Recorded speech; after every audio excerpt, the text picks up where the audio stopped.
তোমাকে দিয়ে তো দেখি কিছুই হবে না। রান্নাঘরে দুইটা কাজ করতে এত সময় লাগে? আমরা এই সময়ে এর দ্বিগুণ কাজ করতাম। এতদিন ধরে কাজ করতেছো, তারপরেও তোমার সময় জ্ঞান হলো না। কি যে শিখে আসছে কে জানে। দাঁড়া বস, চা আনতেছে তোদের ভাবি। এই নাও তোমাদের চা। ও চা আনছো, এনে চা নে। নে তুইও চা নে। ভাবি, আপনি কিন্তু অনেক ভালো রান্না করেছেন।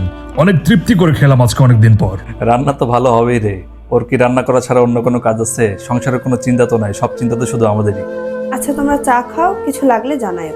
আচ্ছা ঠিক আছে, তুমি যাও। আরে দিন এত ছোট হয়ে গেছে, বিকেলে হয়ে গেল। জানো কি হয়েছে? সকাল থেকে কত কাজ করতেছি, তারপরে তোমার মা আর বোন বলতেছে আমি নাকি কিচ্ছু করি না, সারাদিন শুয়ে থাকি। এই তুমি চুপ করো তো, এমন ভাব করতেছো যেন তোমার কোনো দোষই নেই। দোষ না করলে তো আর এমনি এমনি তোমাকে কথা শোনাবে না। কিন্তু আম্মা যা যা করতে বলে আমি তো সব করি, তারপরে আরে তোমার এই প্রতিদিন অভিযোগ শুনতে আর আমার ভালো লাগে না, মনে হয় সংসারটা বাদ দিয়ে দিই। সংসার সুন্দর হয় কাজের ভাগাভাগিতে, দোষারোপে নয়। যে মেয়েটা সারাদিন সংসারে বিনা পারিশ্রমিকে কাজ করে, তার প্রয়োজন একটু সম্মান, একটু ভালোবাসার। কিন্তু আফসোস, আমি ওরকম সুন্দর একটা পরিবারের সদস্য হতে পারিনি। আমার কপালে জুটছো তোমরা।